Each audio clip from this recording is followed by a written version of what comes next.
The radio operator's hand stops mid-dial. Static crackles through his headset like broken glass. Somewhere in the dark channel night, 11 men are flying blind through cloud so thick they cannot see their wingtips. They have fuel for 20 minutes. No visual on the coast, no bearing, no way home. He is 19 years old, and what he does in the next 3 minutes will either save them or condemn them to the sea. March 1944, RAF Coltishall, Norfolk. The East Anglian sky hangs low and gray, pressed down by a lid of coastal weather that refuses to lift. Mosquito bombers return from daylight precision raids over occupied Europe in ragged formations, their Merlin engines dopplering through the murk before the airframes punch through cloud base at 200 feet. Some days they come back shot through. Some days they do not come back at all. Inside the radio hut, the air smells of tobacco, sweat, and hot vacuum tubes. The equipment racks hum with electric warmth. Morse keys tap out rhythms that sound almost musical until you remember each cluster of dots and dashes might be a mayday. The operators sit hunched at their benches, headsets clamped over one ear, pencils scratching call signs and vectors onto damp notepads. Outside, the wind rattles the corrugated tin roof. Navigation over the North Sea is mathematics and trust. Pilots dead reckon using compass, airspeed, and elapsed time. They calculate drift from wind direction. They estimate fuel burn. They hope the numbers align. When the weather closes in, when cloud stretches from wave top to 10,000 feet, those numbers become articles of faith. A 5-degree error sustained for 30 minutes can put a crew 15 miles off course. 15 miles is the difference between landfall and drowning. Radio direction finding stations ring the English coast. Each transmits a call sign on medium frequency. An aircraft equipped with a loop antenna can take bearings, triangulate, and fix position. In theory. In practice, the system depends on atmospheric cooperation. Clouds distort signals. Electrical storms scatter them. The ionosphere bends them in ways no one fully understands. On the worst days, a pilot requesting a fix receives 2 bearings that contradict each other by 40 degrees. Then there is the human variable. Experience, fatigue, fear. The senior operators at Coltishall are men in their 30s, pre-war telegraph engineers and merchant radio officers who transferred to the RAF when the need became desperate. They work with the calm of those who have done this 1,000 times. They know which frequencies propagate best at dawn. They know how to read the fading signal of a damaged aircraft losing altitude. They know the sound of a pilot trying to stay composed when his fuel gauges read empty. The junior operators learn by watching. They take the quiet shifts, the milk runs, the routine checks. They are told to follow procedure, stick to the manual, do not improvise. Radio discipline exists for a reason. Every transmission must be logged. Every frequency change must be authorized. The system works because everyone follows the system. Among the junior operators is a young man whose name will be recorded in station logs, but seldom in histories. He is thin, pale, with the sort of face that looks unfinished, as though adulthood has not entirely arrived. His uniform is always slightly rumpled. His handwriting is difficult to read. He arrived at Coltishall 5 months earlier with passing marks in Morse and radio theory, no operational experience, and a habit of asking questions that annoy his instructors. The older men tolerate him. Barely. He lacks the easy confidence of the pre-war professionals. He does not drink with them in the mess. He does not joke.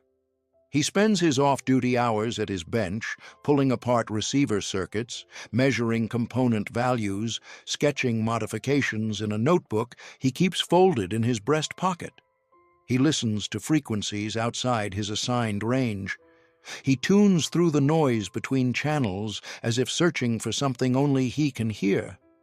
They call him the Tinkerer, not affectionately.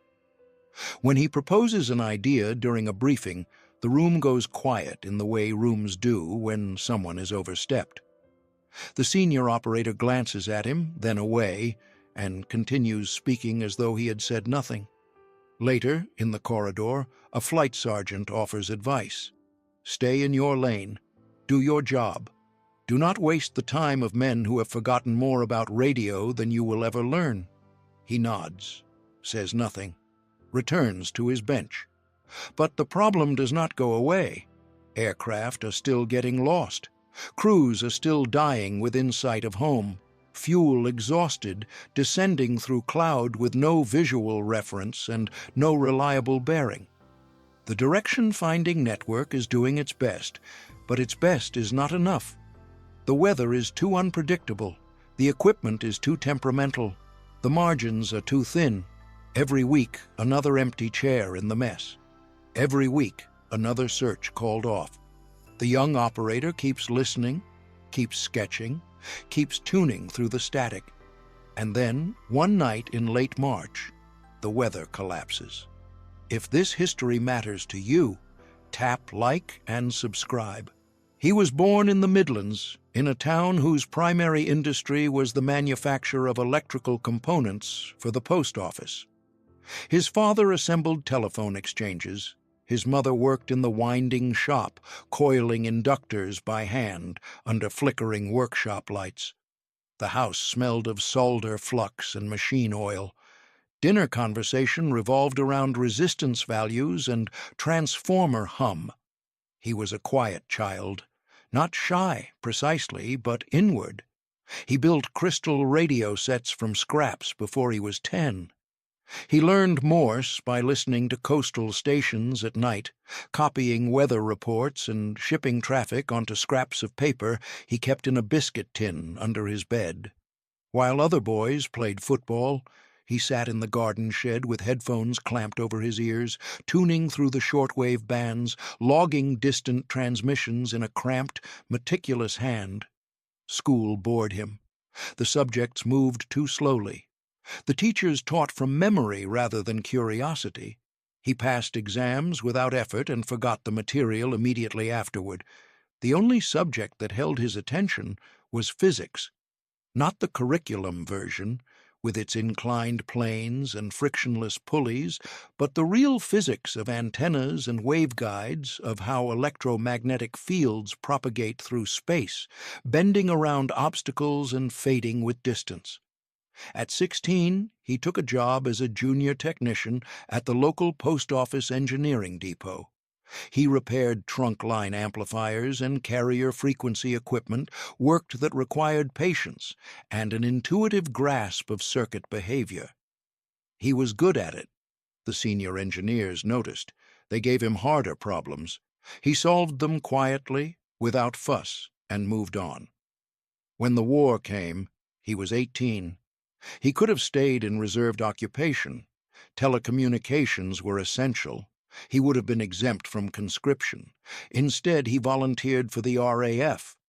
Not out of patriotism exactly, not out of a desire for adventure. He volunteered because the RAF had radios everywhere, in every theater, operating under every condition, and he wanted to understand them all. Basic training nearly broke him. He was not built for parade ground discipline. He could not march in step. His salute was hesitant. His boots were never quite polished to standard. But he could disassemble and reassemble a transmitter blindfolded. He could copy Morse at 30 words per minute without error. He could diagnose a faulty stage in a receiver by the quality of the noise it produced. The instructors passed him. He requested assignment to a bomber station, somewhere operational, somewhere the radios mattered. They sent him to Coltishall.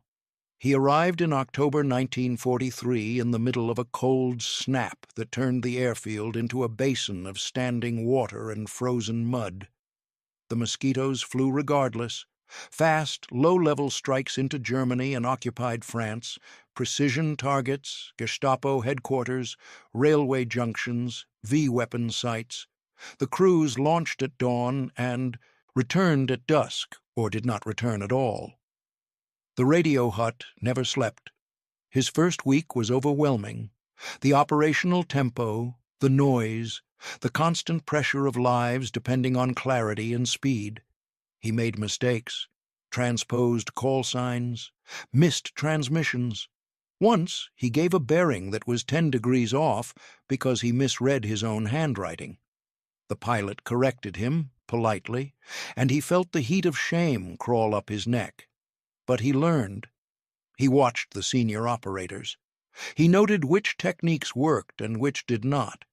He realized that radio work under operational conditions was less about textbook procedure and more about pattern recognition, the sound of a steady pilot versus a panicked one, the cadence of Morse sent by a tired hand, the subtle distortion in a signal that suggested the transmitter was damaged or the aircraft was low on electrical power.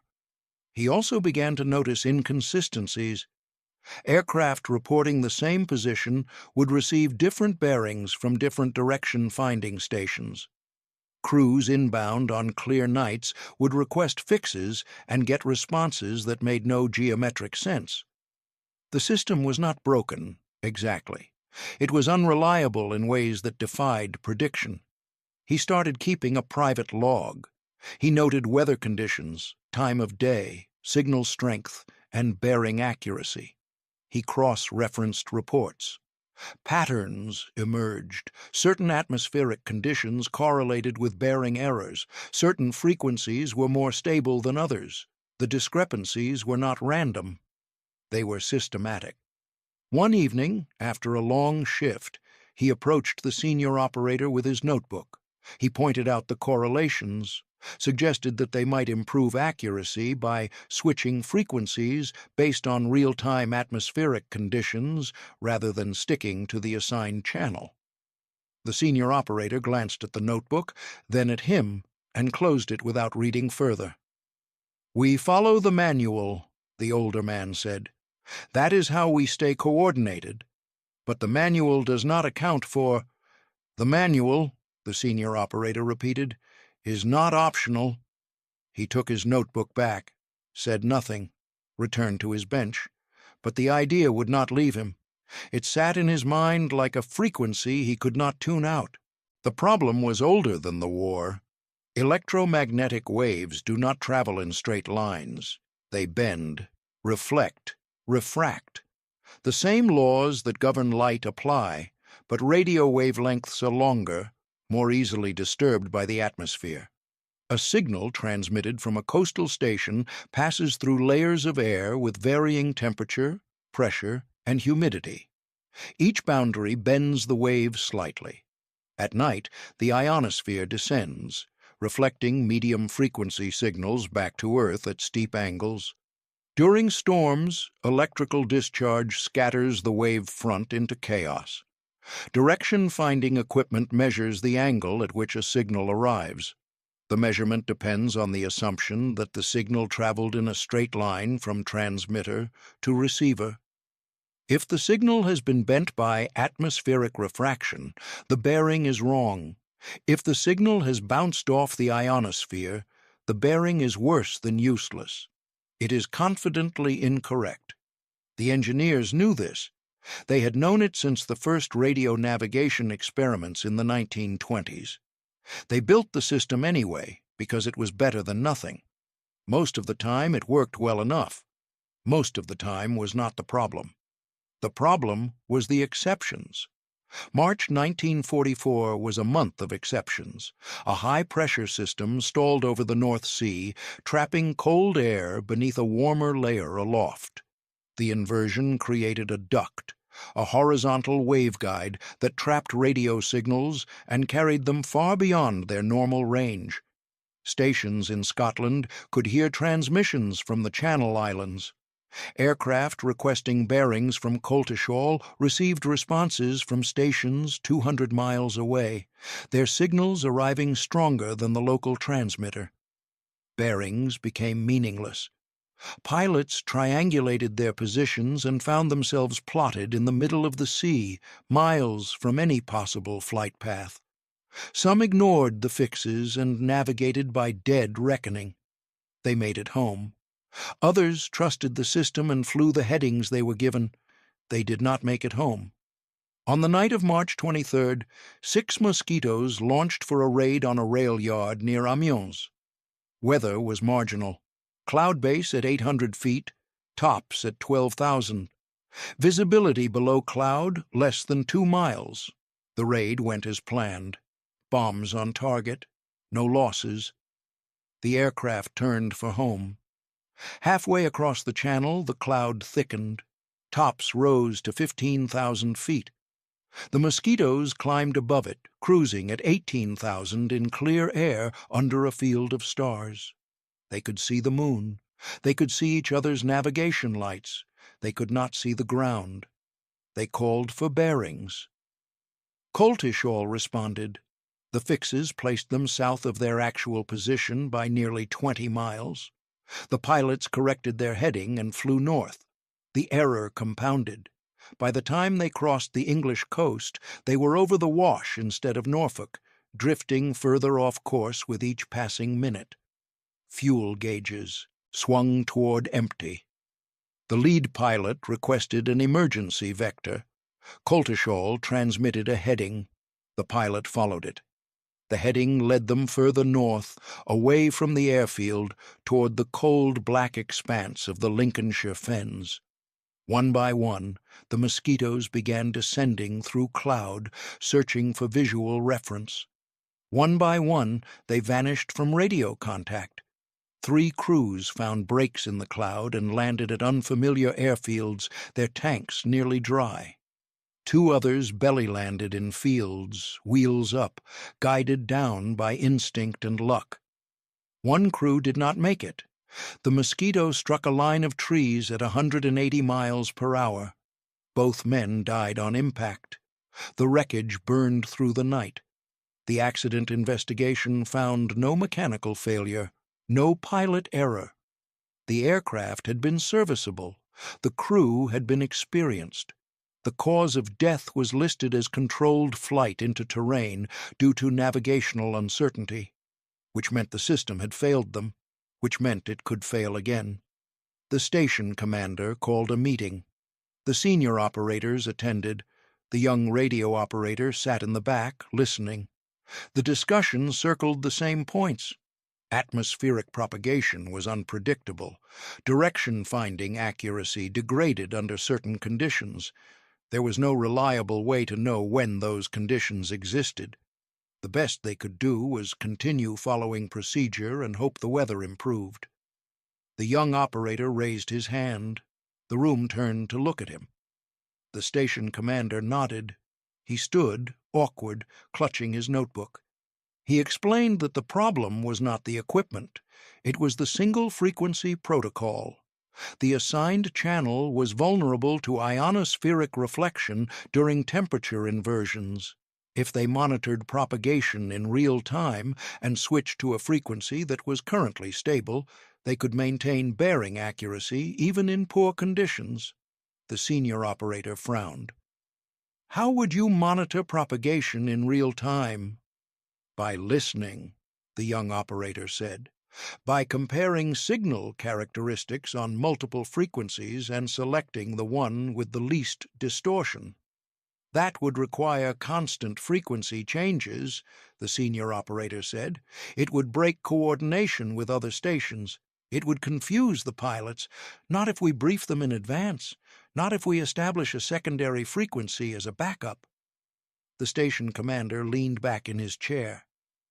"And you believe this would work?" "I do not know," the young operator said. "But I think it is worth testing." The room went silent. The station commander looked at the senior operator. The senior operator shook his head, very slightly. "We will take it under advisement. the station commander said. "Thank you for your input." The meeting adjourned. The young operator returned to his bench. No one spoke to him for the rest of the shift. But that night, alone in the radio hut, he began sketching a protocol. Step by step, frequency by frequency, a map of what might be possible if someone was willing to try. He did not have authorization. He did not have approval. He had a theory and a quiet desperation that felt, to him, like the only reasonable response to watching men die from solvable problems. He waited for a night when the senior operator was off duty. He waited for a shift when the weather was bad, but not catastrophic. He waited for a moment when the risk of trying felt smaller than the cost of doing nothing. It came on April 2nd. The forecast predicted scattered thunderstorms over the North Sea. Cloud cover 0.8, moderate turbulence below 10,000 feet. A mosquito strike package was inbound from the Dutch coast, estimated time of arrival just after midnight. Routine, manageable. The sort of operation that happened a dozen times a month. The young operator was assigned to the auxiliary position, monitoring the secondary frequency in case the primary channel became congested. It was a quiet job. Most nights, nothing happened. He wore his headset and listened to static. But tonight, he tuned through the spectrum, checking signal quality on multiple frequencies. He noted which bands were stable and which were disturbed by electrical noise from the distant storms.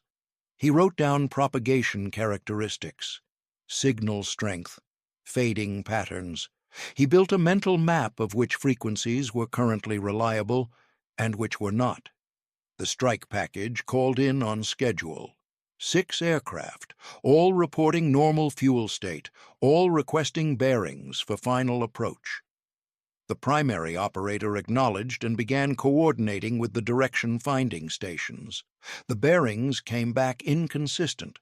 One station placed the formation 10 miles south of the airfield, another placed them 15 miles north. The discrepancy was too large to be instrument error. The primary operator requested confirmation.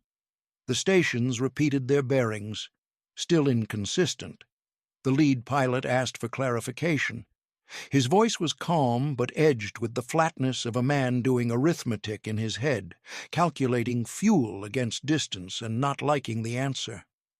The primary operator hesitated, transmitted a best guess vector, told the pilot to stand by for further instructions. The young operator keyed his microphone on the secondary frequency. He had no authority to transmit. He did it anyway. He told the lead pilot to switch to the alternate frequency. He told him the primary channel was unstable due to atmospheric conditions. He told him he could provide more accurate bearings if the pilot trusted him for the next 5 minutes. There was a pause. Then the pilot rogered and switched frequencies.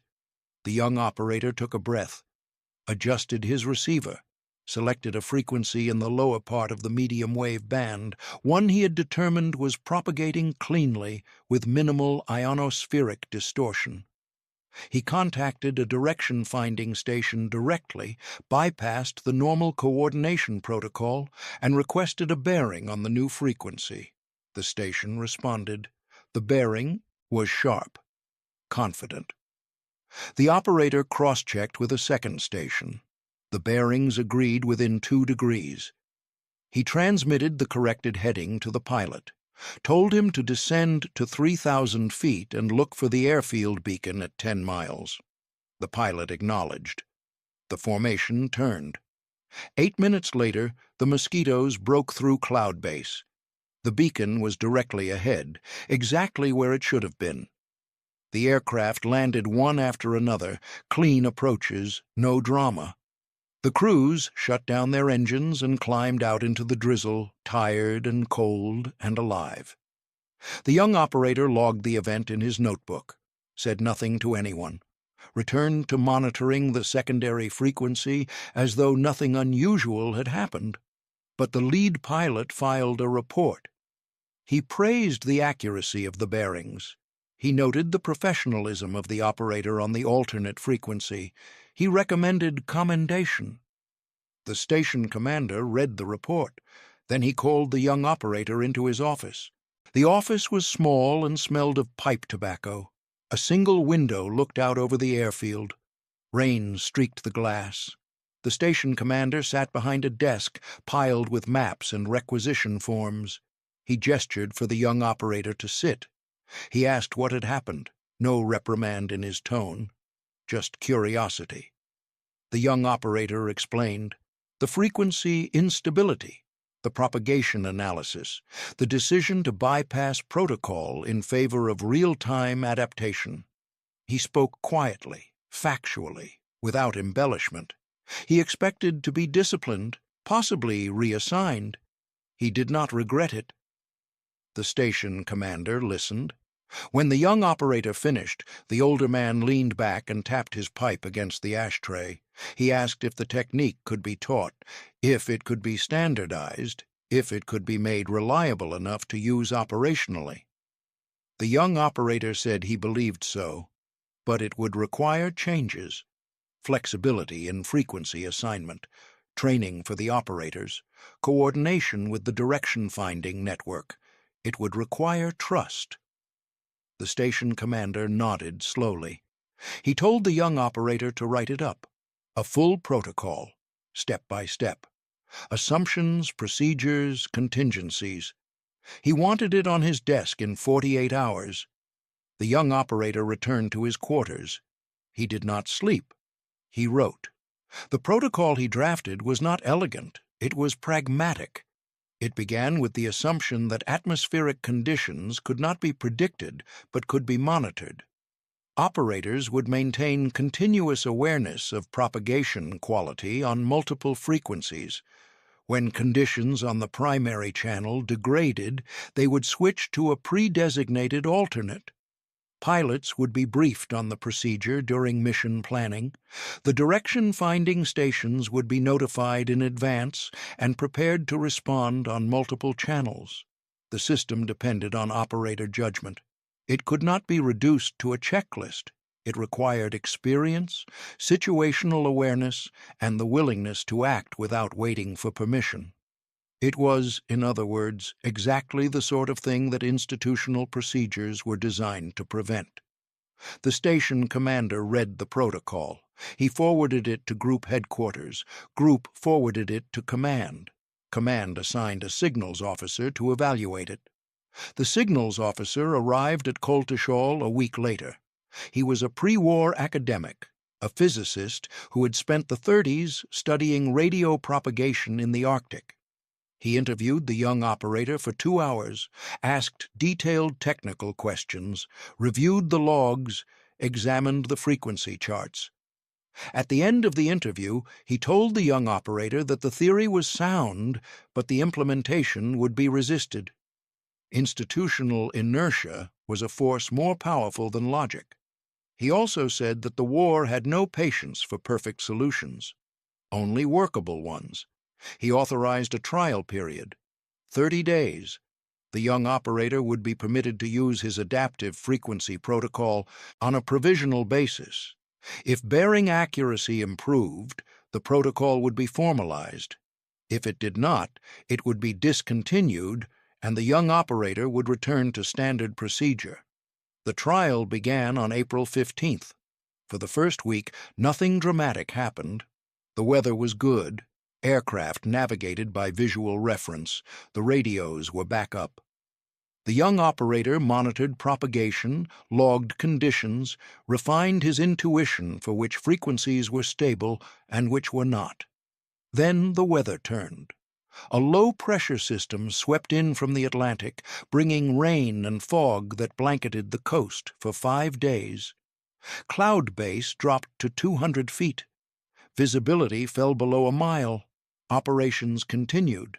The bombers flew. The radios became primary. The young operator worked 18-hour shifts. He monitored frequencies continuously, switching channels as conditions shifted, coordinating with the direction-finding stations, guiding aircraft home through murk that would have been impassable a month earlier. The bearings held. The crews landed safely. The system worked. Word spread. Other stations began experimenting with adaptive frequency protocols. The signals officer returned to Coltishall and observed operations for 3 days. He filed a report recommending immediate adoption across the bomber groups. By May, the protocol was standard procedure. By June, it had been incorporated into training. By the time of the Normandy landings, every radio operator in Bomber Command had been briefed on adaptive frequency navigation. The technique had a name now: real-time propagation management. It sounded official, institutional, safe, but the operators still called it the tinkerer's trick. The statistics were compiled after the war, when analysts had time to sift through operational records and compare survival rates across different periods. The data showed a measurable decline in navigational losses beginning in the spring of 1944.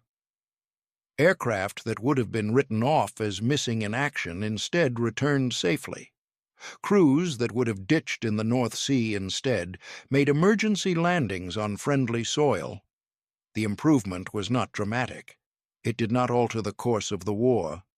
But it was real. Approximately 60 aircraft were saved between April and August 1944 due to more accurate radio bearings during adverse weather. That translates to 120 airmen who came home. 120 men who lived because a 19-year-old radio operator decided that procedure was less important than results. The technique spread beyond Bomber Command. Coastal Command adopted it for anti-submarine patrols. Transport Command used it for supply runs over the Himalayas. Even the Americans took notice. A liaison officer from the 8th Air Force visited Coltishall in July and spent 2 days learning the protocol. He returned to his base and implemented it immediately. The young operator was promoted to sergeant. He was assigned to train new radio operators in adaptive techniques. He was, for a brief period, the subject of attention he neither sought nor enjoyed. He gave lectures, answered questions, demonstrated equipment. He did it competently but without enthusiasm. He preferred the night shifts, when the radio hut was quiet and the work was listening rather than talking. In September, he was transferred to a signals research unit in Buckinghamshire. They were developing new navigation aids for the final push into Germany. Precision bombing required precision navigation. The young operator's insight into real-time propagation analysis made him valuable. He spent the last year of the war in a laboratory, testing prototypes and writing technical reports. He never flew a combat mission, never fired a weapon, never saw the enemy except as a distant abstraction in briefing papers. But the men who did fly, who did fight, who did return, returned in part because of him. After the war, the citations were filed and mostly forgotten. A few lines in station logs, a mention in a signals officer's memoir, a footnote in a technical manual on radio navigation. His name appeared in none of the popular histories. The historians wrote about the pilots and the bombers and the targets. The infrastructure that brought them home was invisible, but the pilots remembered. Years later, at reunions and commemorations, old men would tell stories about the night they were lost over the channel, fuel running out, cloud down to the deck, and a calm voice on the radio guided them home with a bearing that made no sense according to the map, but turned out to be exactly right. They did not know his name. They called him the Voice, the one who knew. He left the service in 1946 with the rank of flight sergeant and a war that had taught him the difference between knowledge and wisdom. Knowledge was understanding how radio waves propagate. Wisdom was knowing when to ignore the manual. He returned to the Midlands, took a job with the General Post Office installing microwave relay stations for the new trunk telephone network. The work was solitary. He traveled the country, climbing hills and moors, surveying sites, aligning antennas with theodolite precision. He was good at it. The systems he installed remained in service for decades. He married late, had 2 children, lived in a semi-detached house on a quiet street where nothing remarkable ever happened. He did not talk about the war.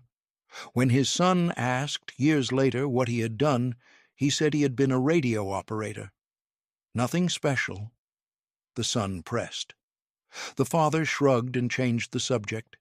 He died in 1987 of heart failure at the age of 63. The obituary in the local paper noted his career with the post office and his service in the RAF. It did not mention that he had saved lives. It did not mention that he had changed the way an entire command navigated at night. It did not mention that his willingness to question authority had created a system that others followed without knowing its origin. But the system endured. The principle he demonstrated, that rigid adherence to procedure can be less effective than adaptive response to real-time conditions, became foundational in military communications. Modern aviation navigation relies on systems that continuously monitor signal quality and switch frequencies automatically. The technology is sophisticated. The insight is the same. He would have appreciated the irony, that his improvisation became institutionalized, that his defiance became doctrine. The war produced many heroes, most of them are named and honored, statues, medals, memorial plaques. But some heroism is quieter. Some courage expresses itself not in charging toward danger, but in refusing to accept that the way things are is the way they must be, in noticing what others overlook, in acting when action is unauthorized but necessary. In a radio hut on a rainy night in Norfolk, a young man with no authority and every reason to stay silent chose instead to trust his judgment over the manual. He did it not for glory, but because the alternative was unacceptable, because procedure, however well-intentioned, could not account for every condition, because the lives depending on him mattered more than the approval of his superiors. He was mocked for tinkering, for questioning, for refusing to accept that the system was good enough. He was right to refuse. The system was not good enough. It never is. There is always a better way, waiting to be discovered by someone willing to look. The bombers came home. The crews survived. The war moved on. And a 19-year-old radio operator returned to his bench, put on his headset, and listened for the next signal only he could hear. February 1944. A dive bomber pilot drops through flak-streaked sky over Rabaul using a pattern no one authorized, 4 compass turns, each leg timed to the second. No other plane in the squadron flies this way. The Japanese gunners track him, then lose him, then find empty air where physics says he should be. He pulls out at 300 feet, ordnance on target, not a single hit on his aircraft. His wingmen land furious. His commander demands an explanation. He has 60 seconds to justify why he ignored every doctrine they taught him.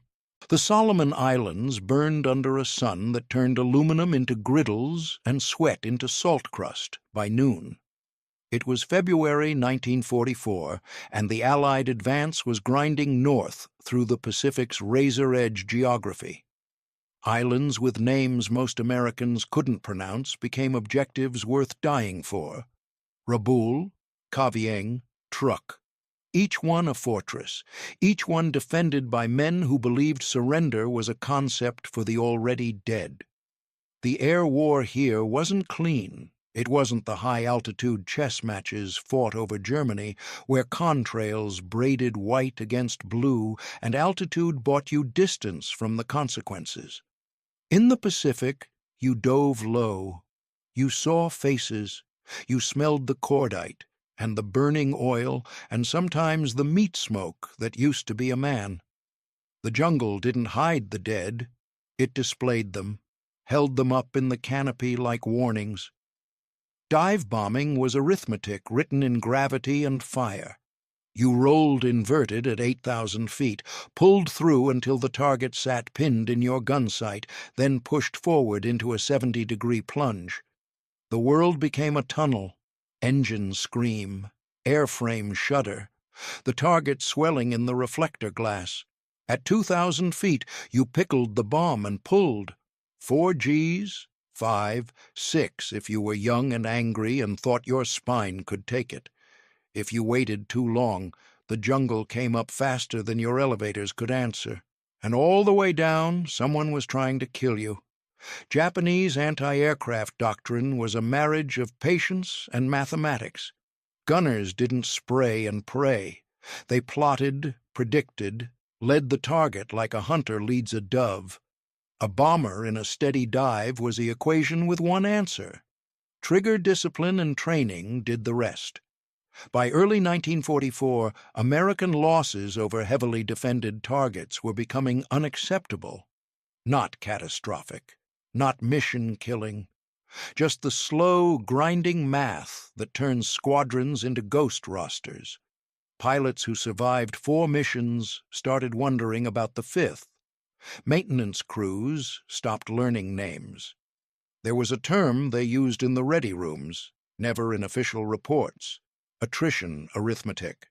The calculations that said if you flew enough sorties, probability would find you. Some men flew angry. Some flew numb. A few flew different. Marine Scout Bombing Squadron 236 operated out of a coral strip on Bougainville that flooded when it rained and baked into concrete when it didn't. Their Dauntlesses were workhorses, sturdy, honest, slow, the kind of aircraft that forgave you once but rarely twice. Maintenance was a daily negotiation with salt corrosion and parts that should have been replaced 300 flight hours ago. The pilots were a mix of academy graduates and farm boys who'd logged enough civilian hours to earn a pair of wings and a ticket to the war. Most of them flew the way they'd been trained: textbook approaches, standard dive angles, by-the-book pullouts. Most of them died that way, too. If you want more such stories like, and subscribe so these lives aren't forgotten. Before the war, James Harlan Sweat had been exactly the kind of young man America liked to imagine itself full of. Born in Seattle, raised in San Mateo, California, middle-class backbone, the son of a doctor who believed in discipline without cruelty and achievement without arrogance. Sweat wasn't flashy, wasn't loud, but he had a peculiar quality that coaches and teachers noticed early. He watched things, not people, systems, patterns, the way a play unfolded, the way a machine responded under stress. In high school, he'd been a competitive swimmer, not the fastest, but relentlessly efficient. He studied his stroke the way other boys studied batting averages, refining tiny variables: hand entry angle, breath timing, hip rotation. He didn't win because he was stronger. He won because he'd eliminated waste. College brought more of the same. San Mateo Junior College, then flight training through the Navy's elimination-based system. He wasn't a natural stick. Some guys had that: poetry in their hands, an instinct that made the aircraft an extension of thought. Sweat had something else. He flew like an engineer. Everything was cause and effect: stick input, airspeed change, altitude loss per second. He logged it all in his head, building a database of consequences. In early 1942, he earned his wings, not at the top of his class, not at the bottom. Right in that middle band where competence lives quietly and instructors write solid on evaluation forms. He requested fighters, got dive bombers. The Dauntless wasn't glamorous, but it was logical, and logic appealed to Sweat. It didn't lie to you. It didn't flatter. Treat it well, and it brought you home. Ignore its limits, and it killed you with the same indifference it showed the enemy. By the time he reached the Solomons in late 1943, he'd flown enough training sorties to understand something most pilots only learned through blood. Doctrine was written by men who survived, not men who experimented. And that was the problem. Standard dive-bombing doctrine assumed the gunners on the ground were static problems. They weren't. They learned, adapted. If you dove the same way every time, you became a known variable, predictable. And predictability, Sweat realized, was just another word for target. He started thinking about it the way he'd thought about swimming. What if you could introduce variables the enemy couldn't track? Not wild random jinking that threw off your own bombing accuracy, but something structured, repeatable, something that looked chaotic from the ground but was perfectly controlled from the cockpit. He began sketching it out between missions. 4 legs, 4 turns, each segment timed to create an unpredictable descent path when viewed from below, but geometrically stable from the pilot's seat. North, east, south, west. Not a corkscrew, not a spiral, a segmented fall that broke the gunner's ability to lead. He called it a 4-step dive. His squadron mates called it a fantasy. The problem with dive bombing wasn't courage. The men had that in surplus. The problem was time. From the moment you rolled inverted to the second you released ordnance, you had roughly 12 seconds. 12 seconds to acquire the target, stabilize your dive angle, correct for wind, account for your own airspeed, and pickle at the exact altitude where the bomb's ballistic arc intersected enemy steel. 12 seconds while the world tried to kill you. Japanese anti-aircraft gunners operated in overlapping fields of fire. Light, medium, and heavy calibers staggered at different altitudes, creating a vertical gauntlet.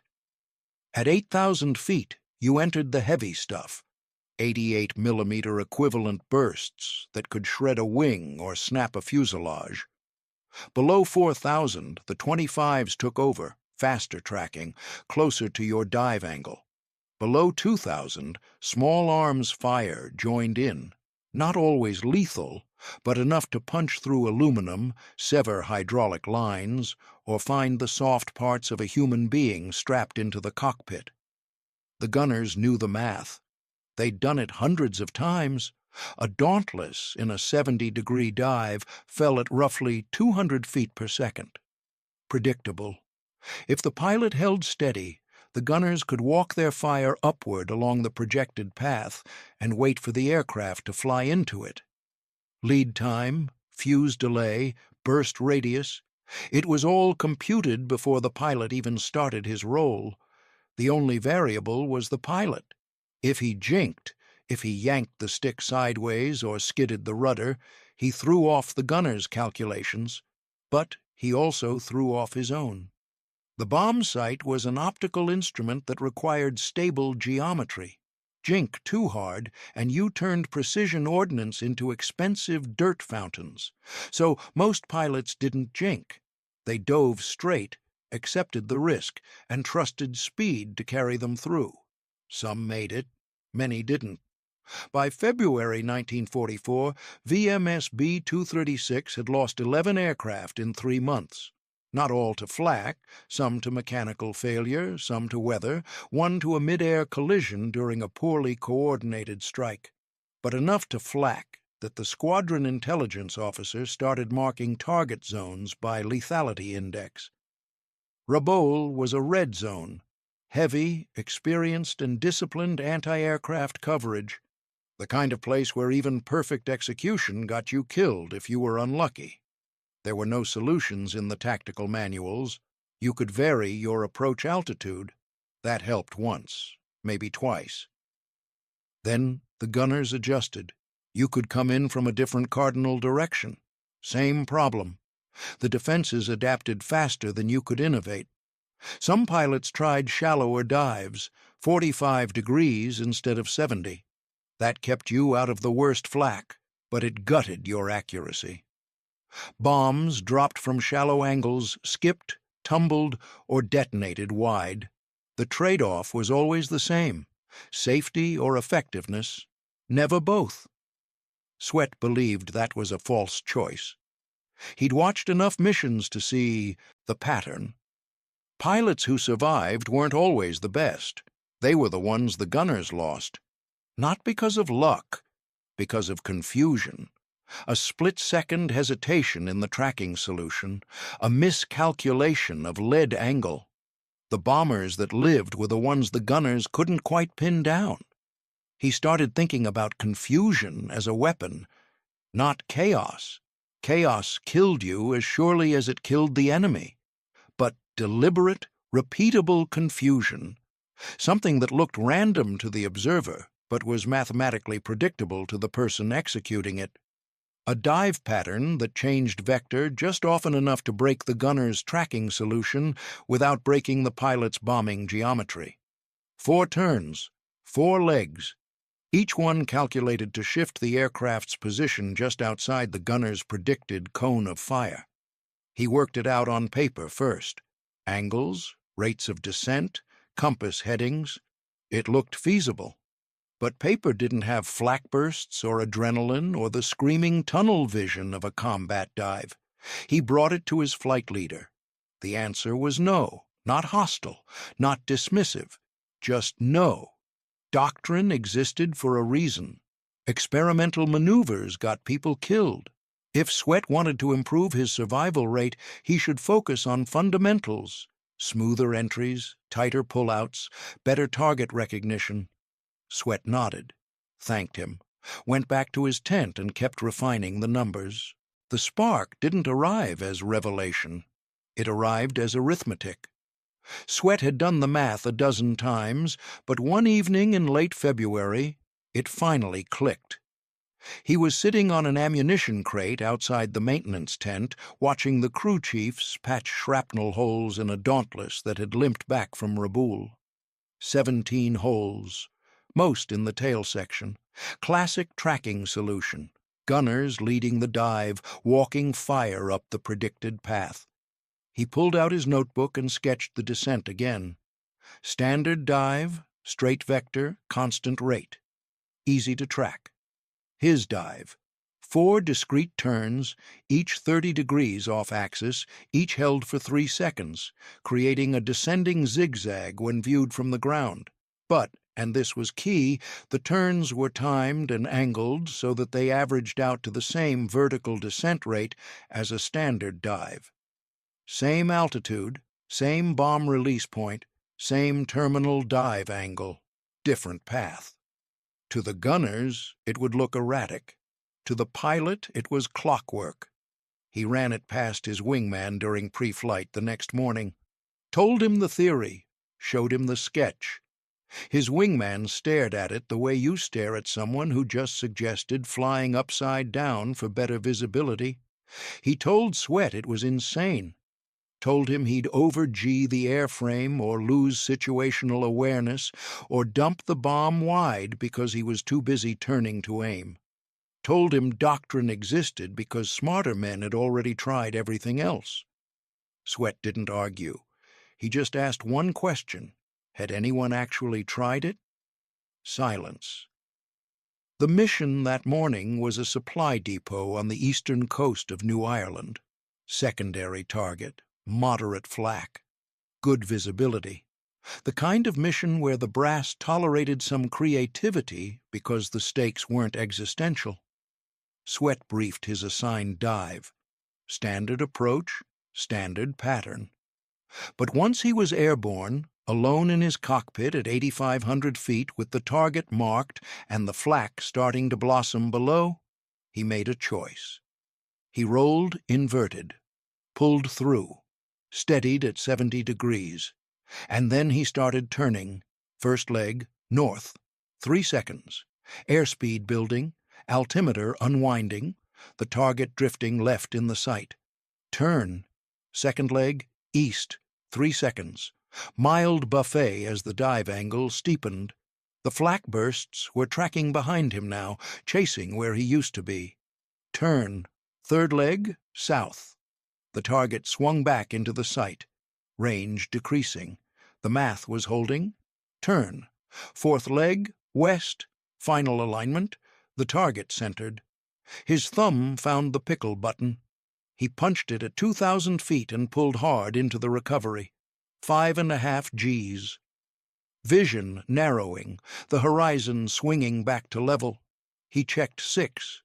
No smoke, no tracers chasing him, no shrapnel rattle in the tail. He'd been invisible.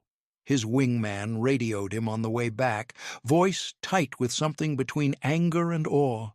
Asked him what the hell that was. Asked if he'd lost hydraulics or taken a control. Hit. Sweat told him the truth. He'd flown exactly the way he'd meant to. Word spread faster than official reports ever could. By the time Sweat's Dauntless rolled to a stop on the Coral hardstand, half the squadron already knew something strange had happened. His wingman had talked, the flight leader had noticed, and the ground crews, who could read damage like doctors read X-rays, noticed what wasn't there. No holes, not one. Sweat climbed down, filled out the standard debrief form, and said nothing about the pattern. But silence doesn't protect innovation. It just delays the interrogation. The squadron commander called him in that evening. A captain named Eldridge, career Marine, 2 tours in the Pacific, the kind of officer who led by exhausted competence rather than charisma. He didn't yell. He just asked Sweat to explain his dive profile. Every turn, every heading. Why? Sweat laid it out. The geometry, the tracking disruption, the way it preserved bombing accuracy while degrading the enemy's firing solution. He kept it factual, no drama, no salesmanship, just the logic. Eldridge listened, then he told Sweat it was dangerous, unauthorized, and possibly brilliant. He also told him he couldn't allow it. Not yet. Doctrine existed for a reason, and that reason was standardization. If every pilot started inventing his own dive pattern, the formations would fall apart. Mutual support would collapse. The bomber stream would turn into a scattered mess of individual gamblers, each one convinced his personal innovation was the key to survival. But Eldridge was also a pragmatist. He didn't forbid it outright. He told Sweat he'd allow one more test. Controlled conditions, a harder target. If it worked again, if Sweat could prove it was repeatable and teachable, then maybe they'd talk about wider adoption. If it failed, Sweat would return to standard doctrine. No exceptions. The target was Rabaul. 5 days later, on a steel-gray morning with low clouds and a headwind that made the Dauntlesses wallow on takeoff, Sweat's flight was tasked with hitting a Japanese fuel dump on the northern edge of Simpson Harbor. Intelligence estimated 20 heavy anti-aircraft guns covering the area. Experienced crews, redundant fields of fire, red zone. Sweat briefed his wingman on the pattern the night before. Not a suggestion, an explanation. He walked him through the timing, the headings, the way each turn bled just enough energy to maintain the dive angle without sacrificing control. His wingman was skeptical, but willing. Fear makes pragmatists of everyone. They launched at dawn. 12 Dauntlesses in stepped trail, each assigned a segment of the target zone. Sweat's element was third in the string. By the time his turn came, the flak was fully awake. Black bursts stippled the sky at 6,000 feet. Bright orange tracers arced up from the ridgeline. The air smelled like burning metal even before he rolled in. He checked his dive sight, checked his airspeed, rolled inverted, pulled through, and began the count. First leg, north. 3 seconds. The flak opened up immediately, heavy and accurate. Bursts blooming right where a standard dive would have placed him. But he wasn't there. Second leg, east. The turn was clean. The target stayed in the sight. His airspeed was climbing past 250 knots, and the Dauntless was shuddering but stable. Third leg, south. More flak now, closer, the gunners adjusting. But adjusting to what? He wasn't where they thought he was, wasn't where physics said he should be. Fourth leg, west. The fuel dump swelled in the reflector glass. He could see the barrels, the revetments, a man running. He pickled at 1,800 feet. The bomb fell clean. He pulled hard. The G's pressed him into the seat, pressed the blood out of his head, pressed the world into a gray tunnel. He fought it, held the pull. The nose came up, the horizon returned. Behind him, the fuel dump erupted in a fireball that boiled orange and black against the jungle. No hits, no damage, not a single hole in his aircraft. His wingman followed him down, executing the same pattern, same result. Ordnance on target, aircraft intact. They rendezvoused at 8,000 feet and turned for home. By the time they landed, 3 other pilots had already asked Eldridge for permission to try it. Adoption wasn't instantaneous. It never is. The military doesn't embrace innovation. It studies it, debates it, tests it, until the urgency that birthed it has long since passed. But war accelerates everything, including bureaucracy. Within 2 weeks, Sweat's 4-step dive pattern was being demonstrated to flight leaders across Marine Scout Bombing Squadron 236. Within a month, it had spread to 2 other squadrons operating in the Solomons. The results were impossible to ignore. Bomber loss rates over heavily defended targets dropped by 38% among pilots trained in the 4-step method. Not a projection, not a theory. 38% fewer aircraft shot down. Fewer pilots in the water. Fewer empty bunks. The kind of math that gets noticed all the way up the chain of command. But numbers don't tell the whole story. The real proof lived in the after-action reports, the ones written by pilots who'd flown both ways and survived long enough to compare. They described something unexpected, not just fewer hits, fewer near misses, flak bursts that detonated seconds behind them or meters to the side, tracers that curved toward empty air. It wasn't invincibility, it was displacement. The gunners were still skilled, still disciplined, but they were solving for an aircraft that no longer existed at the point they'd calculated. Confusion had become armor. Sweat flew 23 more combat missions using his pattern. On April 7, 1944, during a raid on Japanese shipping near the island of Emerau, he survived a flak barrage so intense that 3 other bombers in his flight were hit. 1 went down, 2 limped home on fire. Sweat's Dauntless returned with minor damage to the tail, superficial, repairable, not life-threatening. His crew chief asked him how he kept doing it. Sweat told him it wasn't magic. It was just geometry that moved faster than the enemy's calculus. By mid-1944, variations of the 4-step dive were being taught at bomber training schools stateside. Not as doctrine, not yet, but as an approved tactical option.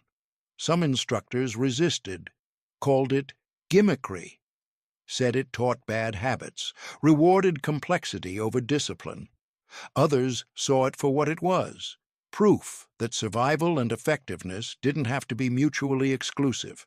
The pattern didn't work everywhere.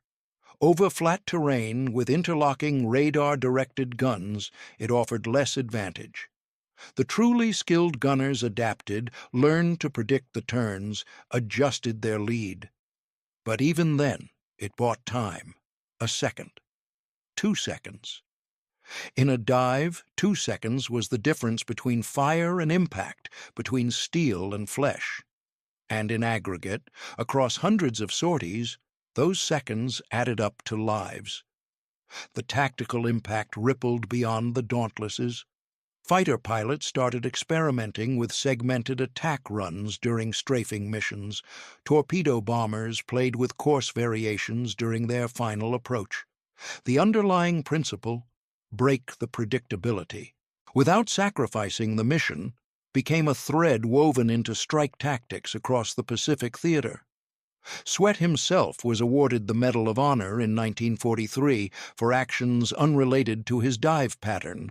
He'd shot down 7 Japanese aircraft in a single mission earlier that year. But among the pilots who flew with him, his real legacy wasn't the kills. It was the quiet, unshowy math that brought them home. Because heroism isn't always loud. Sometimes it's a stopwatch, a compass, and the willingness to question what everyone assumes is already optimized. The war ended. The noise stopped. The machines went quiet. James Sweat came home to California, married, raised children, worked in the private sector, and rarely spoke about the war unless asked directly. He attended reunions, answered letters from historians, lived the long, ordinary life that survival earns you. He died in 2009 at the age of 88. By then, the Dauntless was a museum piece. The tactics manuals he'd helped rewrite had been rewritten again, then digitized, then archived. The four-step dive pattern had been absorbed into the broader evolution of strike doctrine, its origins blurred by iteration and institutional memory. But the men who flew with him remembered. In interviews conducted decades after the war, they described Sweat the same way. Quiet, methodical. Not the guy who told the best stories at the bar, but the one you wanted on your wing when the sky turned black with flak. They said he had a gift for seeing problems as systems, not emotions, for understanding that the difference between life and death was often just a matter of introducing the right variable at the right time. One of his wingmen, interviewed in 1987, said something that stuck. He said Sweat never acted like he'd invented anything. He acted like he'd just noticed something everyone else had missed. And maybe that was the real innovation. Not the pattern itself, but the willingness to look at doctrine and ask if it could be better. War is often remembered through its giants, the aces, the generals, the machines that broke records or rewrote physics. But beneath that mythology is a different story, smaller, quieter, no less vital. The story of the people who didn't wait for permission to think differently. Sweat's four-step dive didn't end the war, didn't turn the tide of a campaign, didn't earn him statues or headlines. What it did was harder to quantify and impossible to dismiss. It kept men alive long enough to finish the job. It proved that logic, applied with precision under pressure, could bend the calculus of survival just enough to matter. And it reminded a generation of warriors that the best innovation isn't born from recklessness. It's born from observation, discipline, and the courage to test an idea when the cost of being wrong is your life. The four-step dive is footnote now, a paragraph in tactical histories, a citation in manuals most people will never read.